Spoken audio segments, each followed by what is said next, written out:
We're watching the Underwear Olympics, so you don't have to. Producer, hit that button.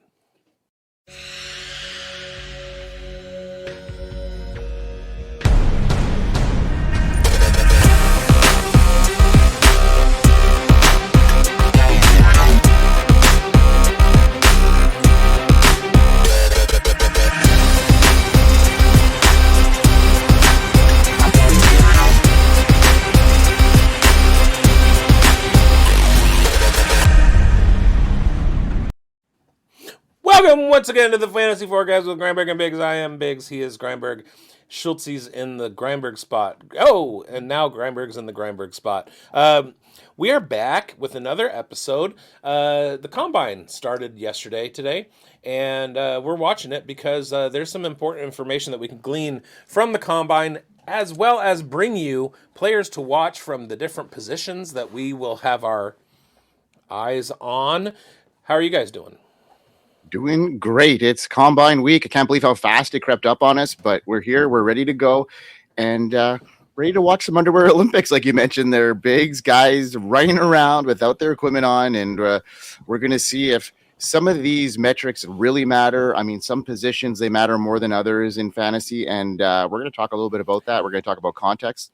And it's amazing that you brought that up because this is our third Combine together.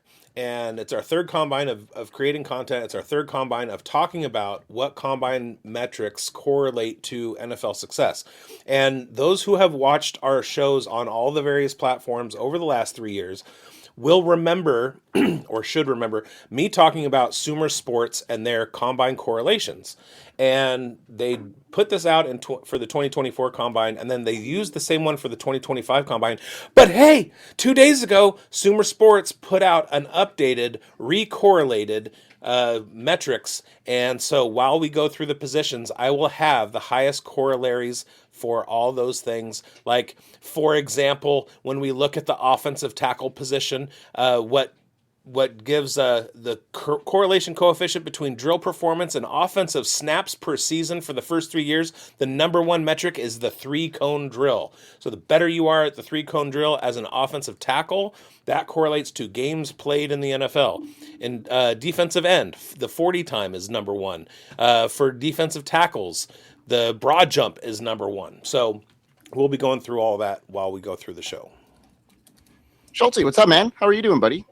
Hello. I am doing very well. I'm glad to be here. We got a big night. Let's go, man.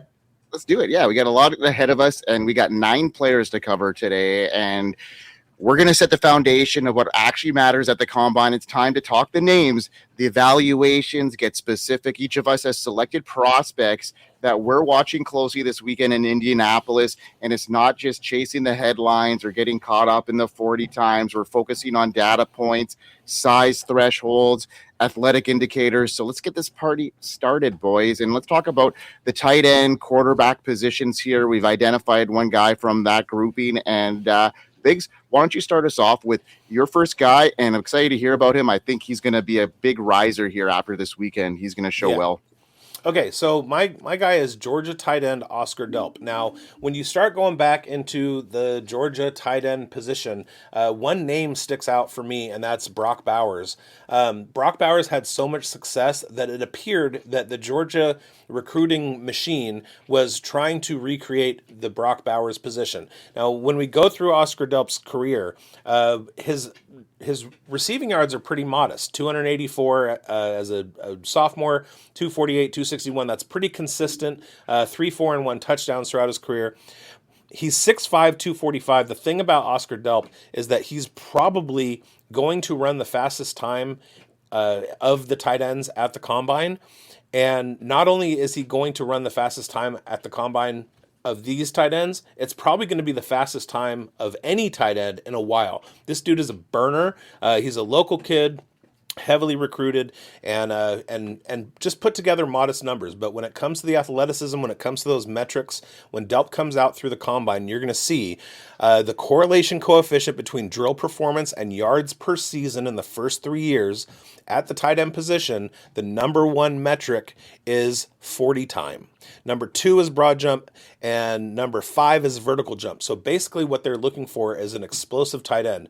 Anybody can have good upper body strength and be like a nose grinding blocker, but at the tight end position in fantasy especially, you want those athletic traits. We saw that last year. The more athletic tight ends at the combine had pretty good seasons as rookies. We're talking about Aronde Gadsden Jr., Harold Fannin, even Terrence Ferguson to a certain extent. He flashed his athleticism. It was pretty nice.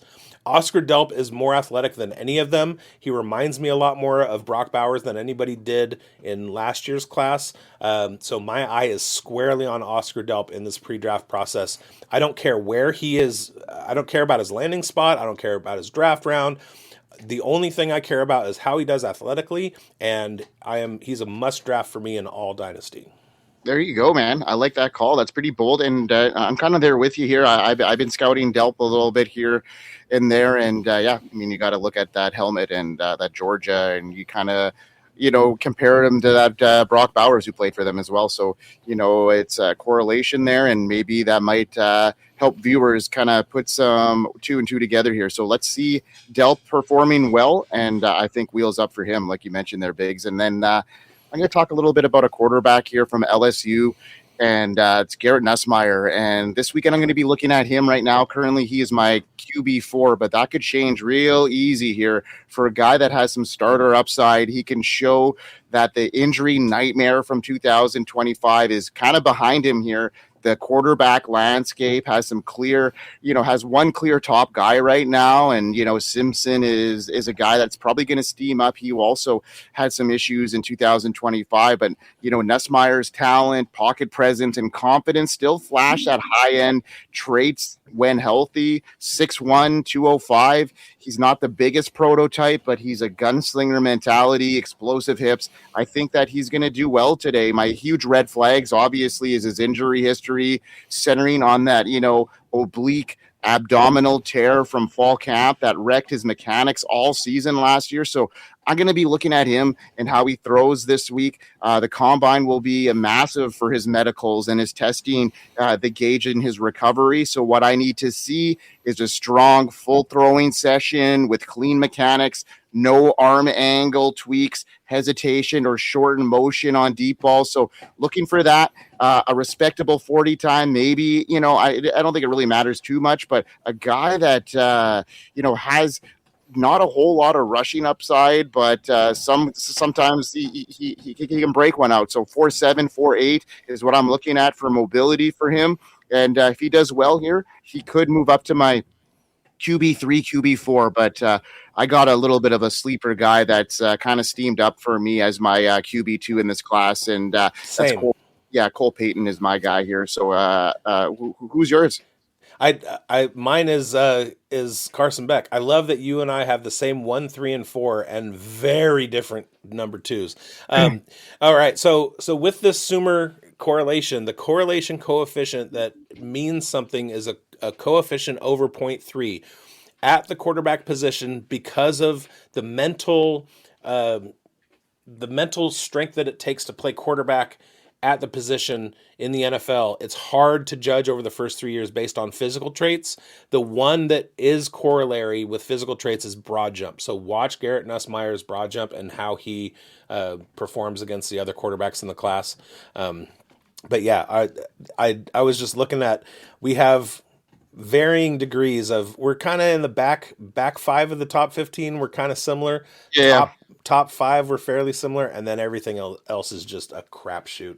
It is at this stage, right? Okay, now Schultzy, man, we've heard you talk about this guy quite a bit on the Pulse, and our forecast viewers haven't really heard you talk about your guy, your former NC State boy.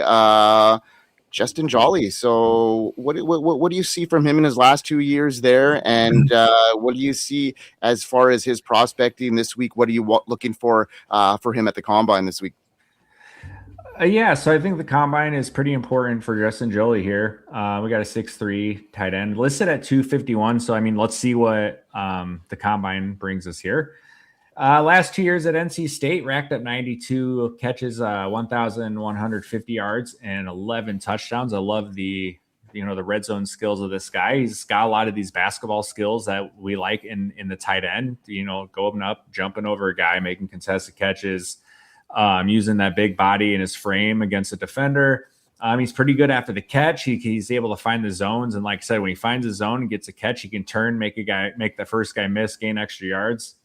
There's a lot to like, I think, about this guy. Hasn't picked up like a ton of steam, it doesn't seem like. I think he could end up finding some third or fourth round draft capital, depending on how he performs this week at the combine. The one thing, and this is, I like randomly had this thought today, and bigz, I remember, I want to say last combine, you had some sort of stat about height and tight end and how we always we want to chase these really big guys, right? But actually it's the somewhat shorter tight ends who are succeeding, no? Yeah, because they're faster. Aha. So at 6'3", we are not, I want to say I saw it was like 41st percentile among tight end or something like that. Like, yeah. He's not the super height guy. So I think these combine numbers are going to be very important for Justin Joly. And like you said, bigz, the ones that correlate, let's pay attention to. And yeah, I'm excited to see there's some skills here that you don't teach a guy, right? So if the athletic testing pairs up with that, I'm going to be very interested. I love Justin Joly. I've had him in quite a few dynasty Devy leagues, Campus to Canton, and I'm waiting for him to come out next year in my dynasty side, my NFL side. If you look at his stats versus the guy that I brought up, Oscar Delp, he's like doubling and tripling his production, and that could just be a role, that could just be a system. But Justin Joly is an uber athletic, smaller, more of a big slot than an actual like tight end. So I think his usage in the NFL is going to be more like Dalton Kincaid. Lining up like off the line, not an inline tight end, and he'll be successful. I've enjoyed watching him over the last 2 years.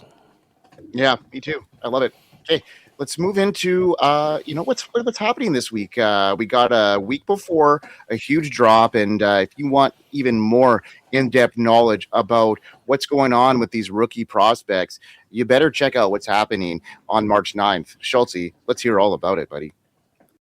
What's up, everybody? Welcome to the Fantasy Sports Advice Network NFL Rookie Prospect Guide, built by fantasy managers for fantasy managers who want an edge before draft day even arrives. The Devy Dojo and the Fantasy Forecast squads have been grinding film and data, breaking down over 70 offensive prospects with fantasy football in mind. Every profile includes college production, athletic testing, advanced metrics, and role-based evaluations that translate directly to your dynasty, redraft, best ball, and superflex leagues. The first release drops Monday, March the 9th, with a fully updated post-NFL edition coming 1 week after complete.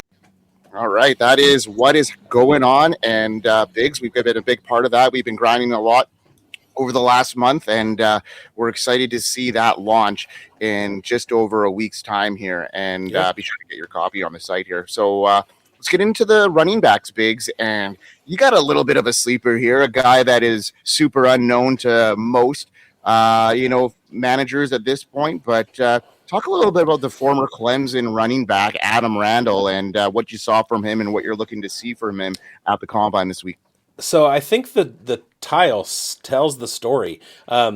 He was a 4-star recruit as a wide receiver, was absolutely electric as a wide receiver coming out of high school, heavily recruited. He put together a high school season that was like 1,600 yards receiving and 16 touchdowns or something like that, something pretty close to that. 1,267 receiving yards and 16 touchdowns, plus 325 rushing yards. He was a track star, ran a sub 100 meter as a junior, heavily recruited. And then he goes to Clemson and gets hurt and doesn't really find his way on the field as a wide receiver. And eventually, they started using him as a gadget type guy in the rushing game in the playoffs in 2024. And he had a huge kickoff return. He had a huge 41-yard scamper as from the running back position.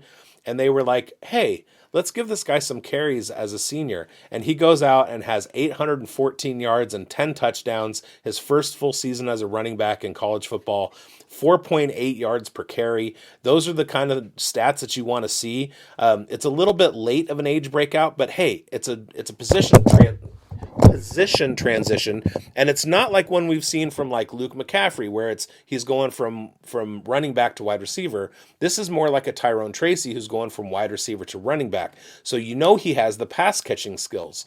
He had 22 catches one season that was marred by injury. He had 36 catches last year. So last year total over 1,000 yards from scrimmage, 13 total touchdowns. The guy is a producer, but he doesn't have, the 4-year pedigree, stat accumulation, whatever. He's 6'3", 6'2", 233 pounds. That's his reported. So at the combine, we're going to see what it actually is.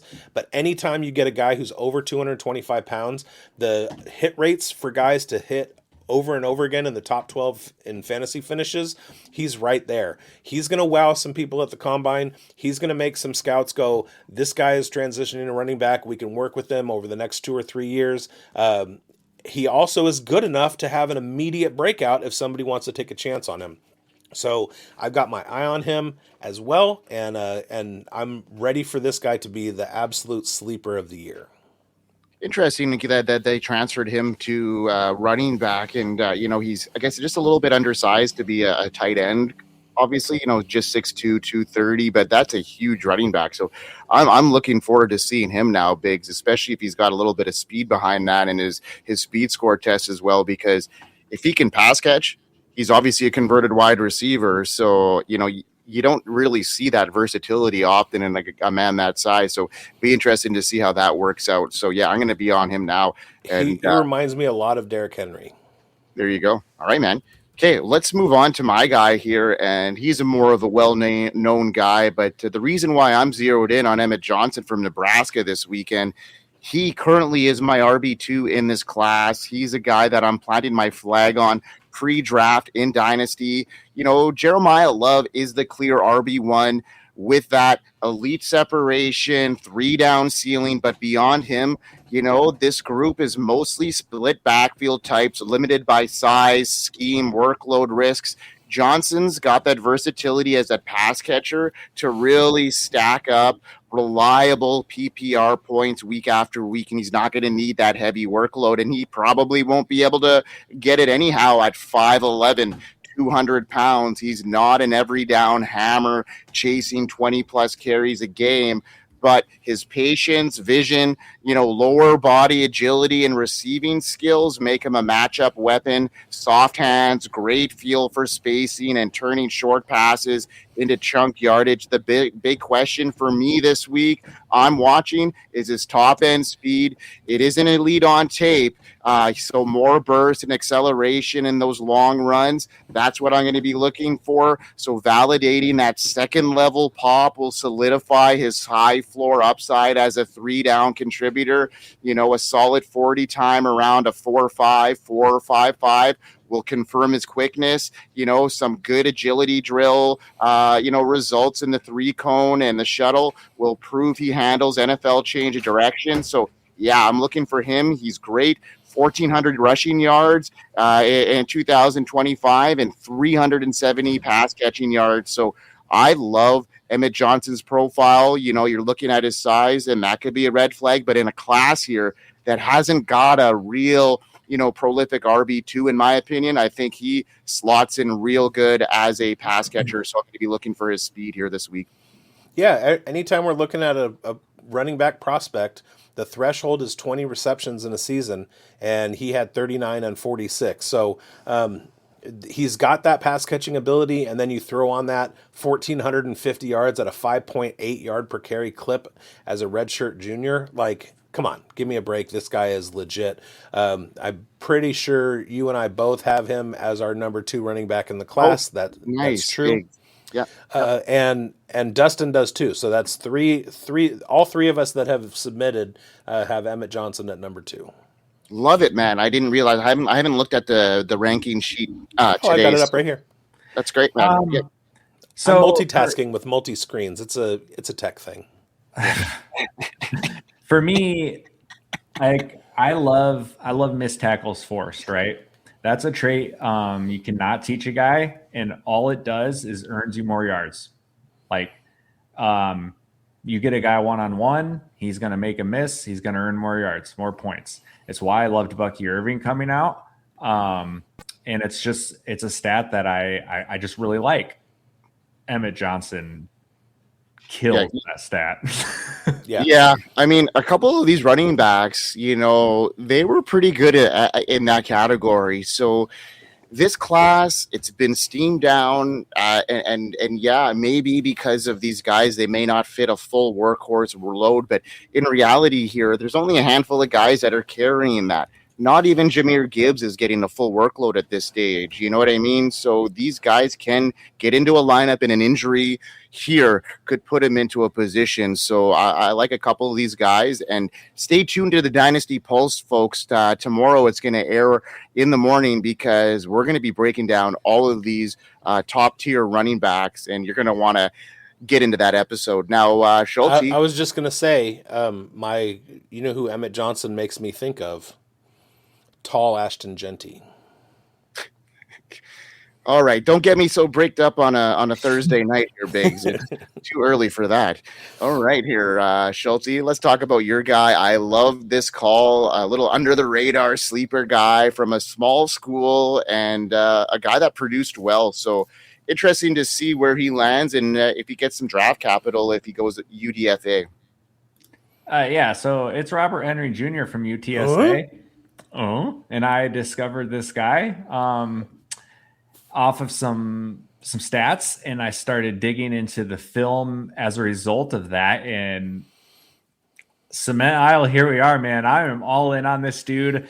Look, the range of outcomes here is big. Like, there is a real possibility this guy steps into a team, doesn't catch on to coaching, and is just whatever, kind of flames out. But that's kind of the nature for a lot of late round dudes.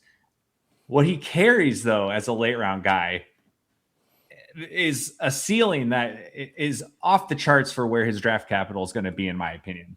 I mean, he's smaller dude, 5'9", 205, but like, he's got the speed and everything to match with it. The stuff that stuck out to me, 4.22 yards after contact per attempt. So the only guy in this draft class that's better, Jeremiah Love. And so he's getting hit and he's gaining extra yards routinely, like the best out of the class, right?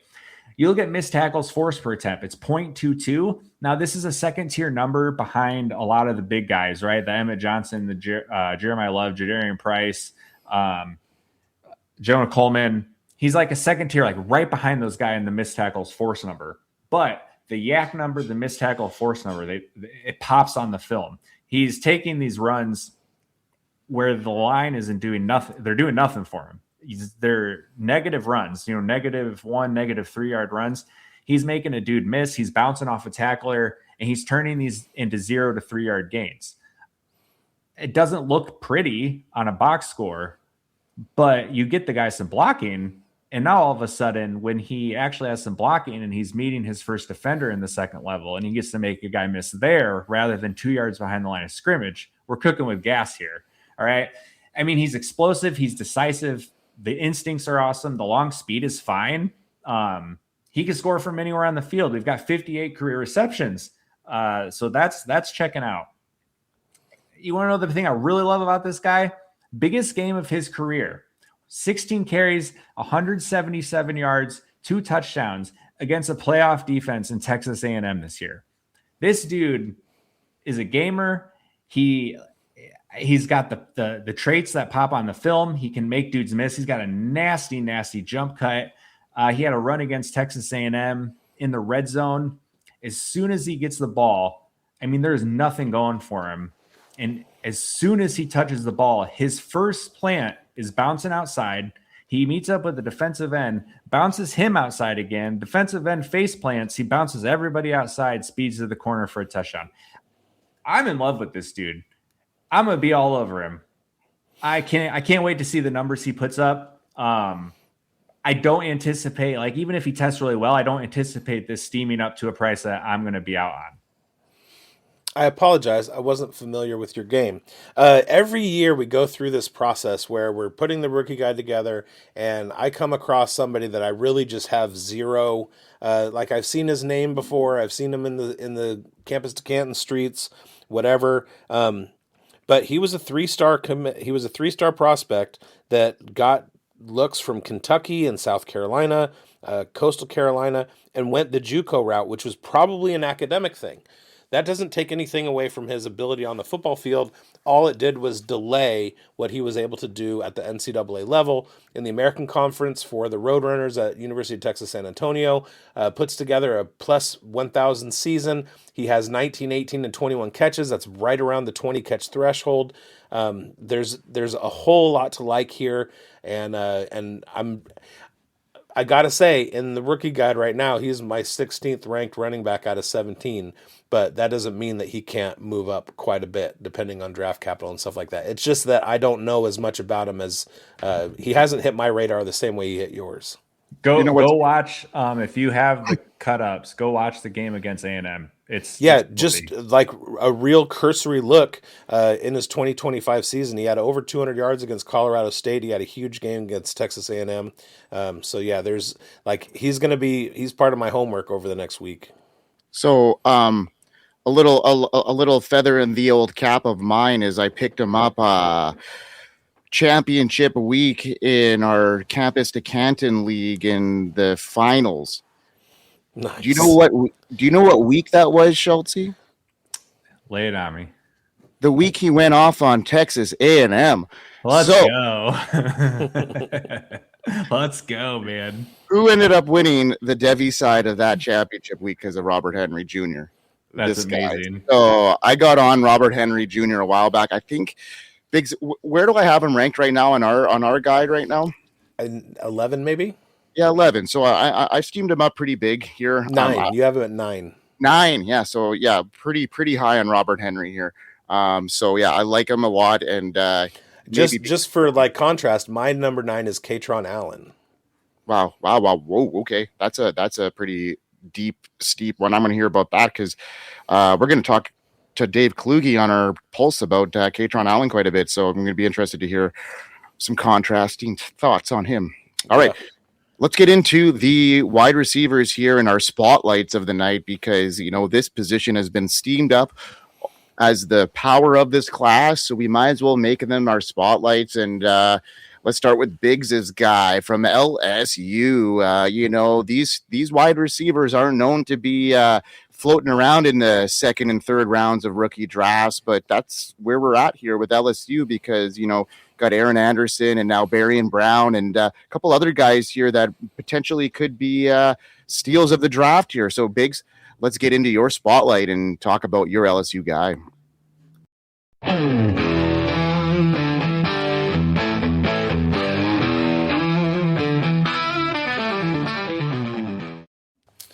All right, just a little prelude, a little segue. Go ahead and go to Fantasy Sports Advice Network, go to fsan.com, and make sure that you secure your rookie guide. A little bit of a spoiler alert.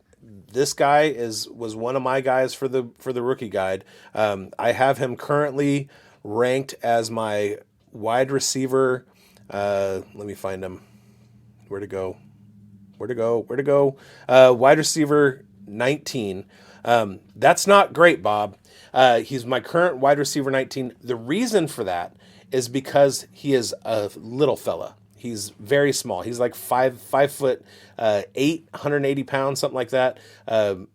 maybe he's a little taller, but 180 pounds, very, very, very slim. He was a 4-star recruit from Nashville, Tennessee. He went ahead and went to Kentucky and absolutely shined at Kentucky, and then transferred to LSU, and his usage at LSU kind of cratered a little bit. So he had a bad 2025 season. He did have a career high 53 receptions, but he had 15 kickoff returns for 445 yards. This guy is absolutely electric. So if you're looking for a playmaker, if you're looking for somebody in the style of like a Wan'Dale Robinson or a Calvin Austin or something like that, they're not going to be a primary target on the team. It's not like he's going to go out and be a wide receiver one at any point. But if you do play in leagues where you reward return points and things like that, he can make an immediate impact right away in the return game. At the Senior Bowl, the first kickoff of the Senior Bowl this year, him and Aaron Anderson were the two backs for on the kickoff, both of them teammates at LSU this year. Barion Brown is electric with the ball in his hands. One of the things that sticks out is he's been used as a rushing, like he's been used in the rushing game. He had 147 yards rushing as a sophomore. And they just need, somebody needs to get the ball in his hands, and he's going to make people miss. There's a lot of guys in the NFL who are like that, and Barion Brown is going to be like that. He might not get the draft capital. He might wind up being a UDFA just because there are a lot of guys who have profiles that speak louder to NFL scouts and programs than he does. But once he gets into an organization and they see in real time what he does on the field with the ball in his hands, they're going to find excuses to get him the ball. And I just want you all to watch for him. We will watch for him. He also might be the fastest 40 time at the combine. That's why I brought him up. Okay, yeah, something to look out for, because that's gonna definitely get NFL teams on his radar if he certainly tests well in that 40. So let's get into my spotlight, Schultzy.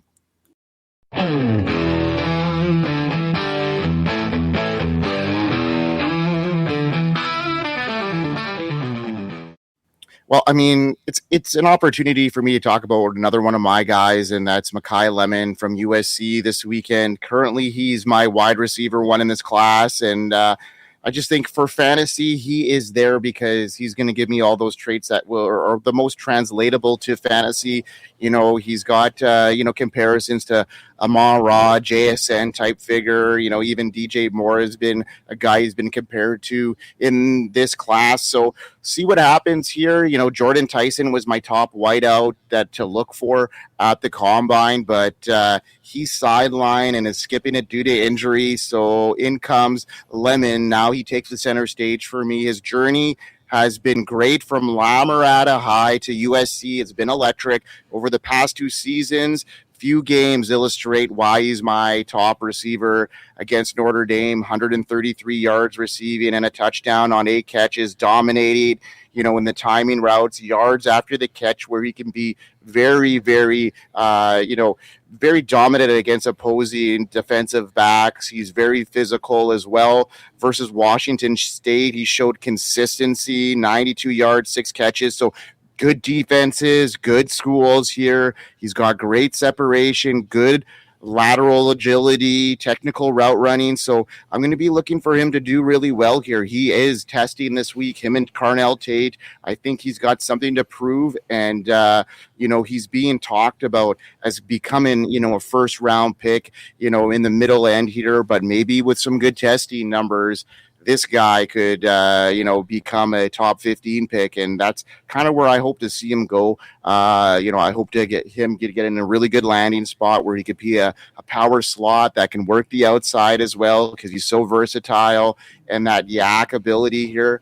I'm looking for him to show well and improve his draft capital if he can at this stage.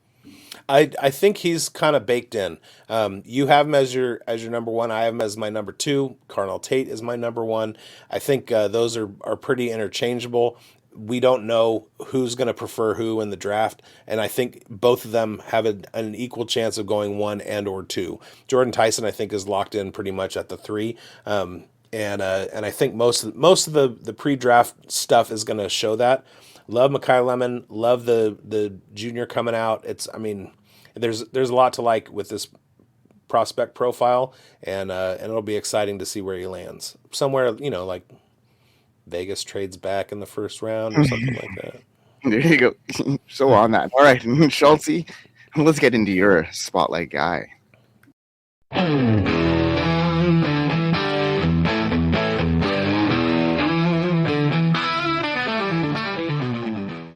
Real quick before Schultzy gets into this, I do want to say, go get the rookie guide, because I wrote this guy up in the rookie guide. So I'm very, very interested. I've been doing my homework on him for a while, and I'm really interested to see what Schultzy has to say and where that parallels with what I wrote up in the rookie guide. So go buy the rookie guide. Schultzy, away you go.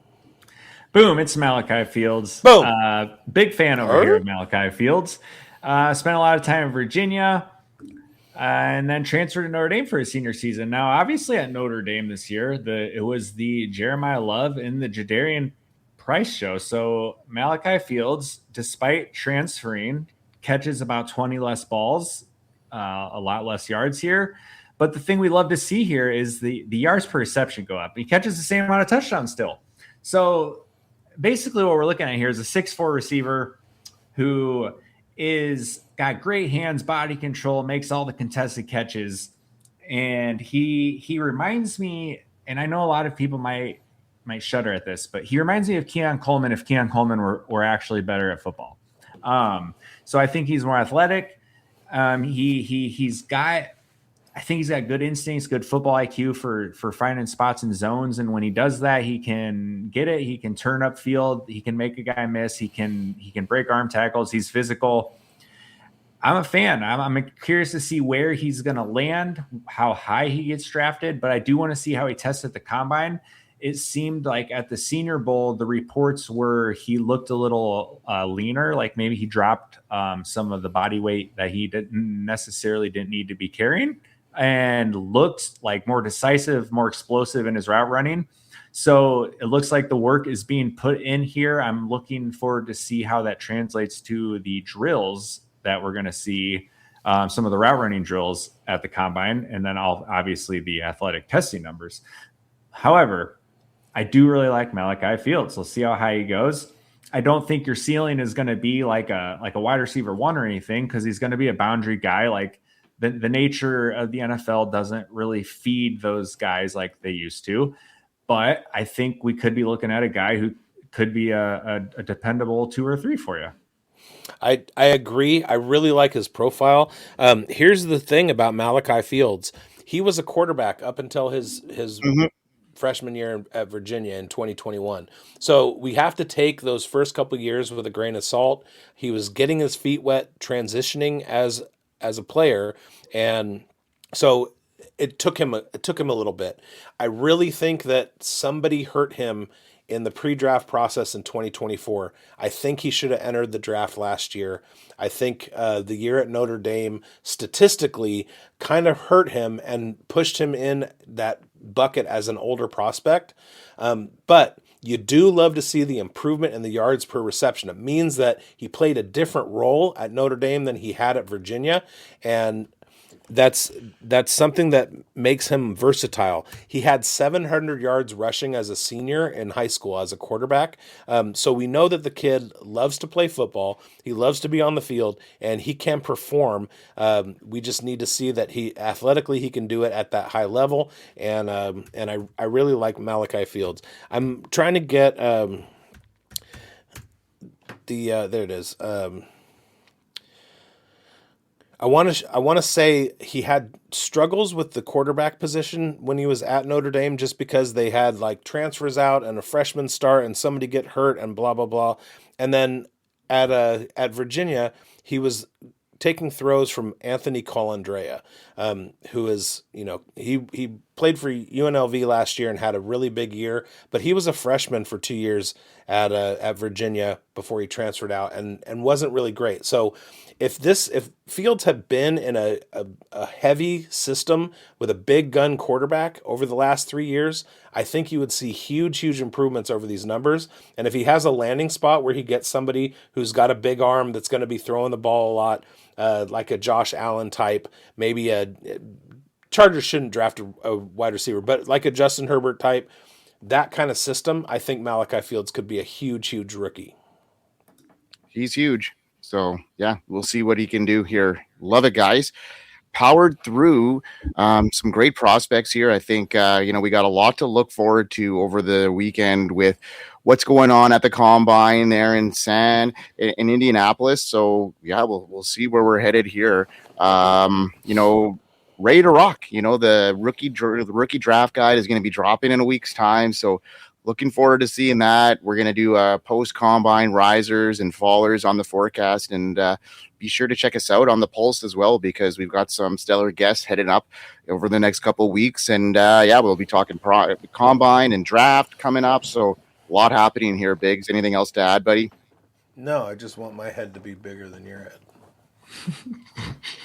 I got a big head, man. I'm not gonna lie. It's hard to do that. I'm backing away now.